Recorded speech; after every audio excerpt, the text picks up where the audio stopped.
Asambleísta Tayano, por favor.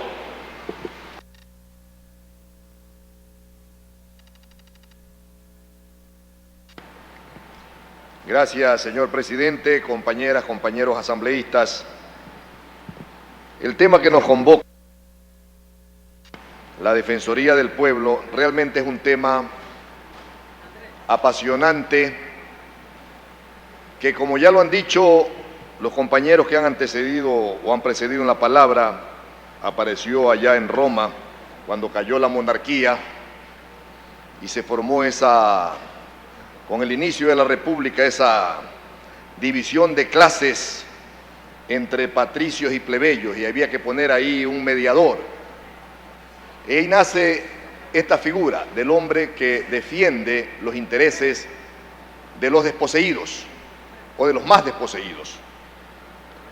Uno de los logros habidos en la Constitución de 1998 es precisamente ese, el hecho de que en el Ecuador se iniciara el defensor del pueblo, que creo que es más adecuado que la Defensoría del Pueblo, el funcionario encargado de defender en los derechos fundamentales, es decir, contra la violación de derechos humanos y para hacer respetar también los derechos civiles de todos los ciudadanos del Ecuador. Yo he escuchado algunas quejas de los compañeros asambleístas, pero yo debo decir que como ciudadano ecuatoriano, como ciudadano guayaquileño, en la época en que fui legislador, me dio mucha satisfacción y quiero compartirlo porque hay que ser justos.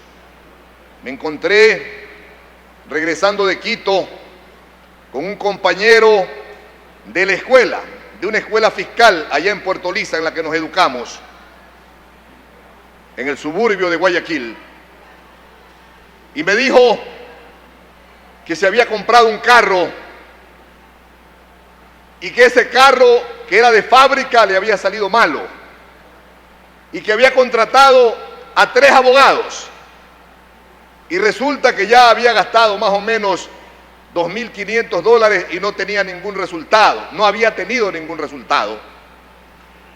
Pero realmente me dio mucha satisfacción y por eso comento este hecho.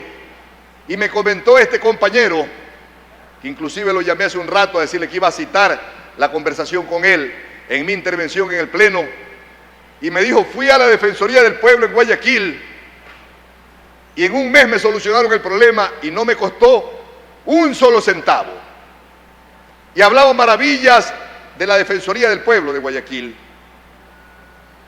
Eso realmente me llenó de satisfacción como ciudadano, porque todo lo que escuchamos normalmente son quejas y quejas de los funcionarios de la administración pública.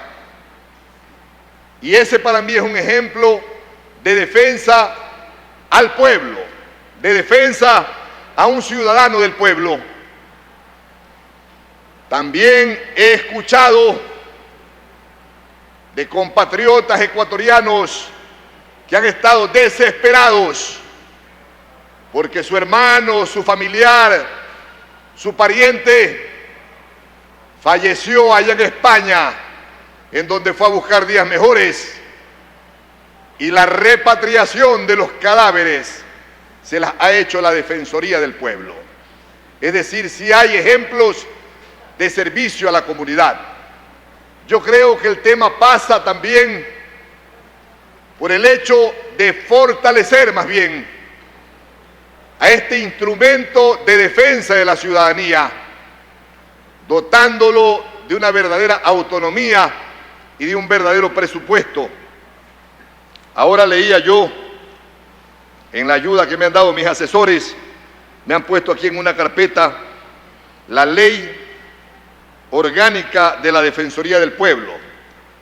Y realmente esta ley tiene muchas limitaciones para el ejercicio de la actividad de la defensa de los más desposeídos.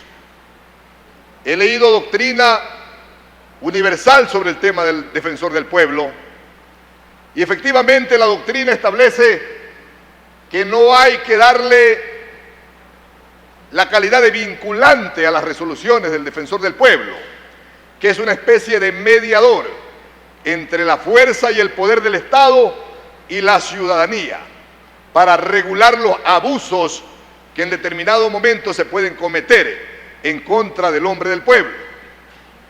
Pero yo sí creo que hay casos muy especiales que están dentro de la competencia de este defensor de la sociedad, de este defensor del pueblo, que sí deben de tener, aunque sea excepcionalmente, el carácter de vinculante.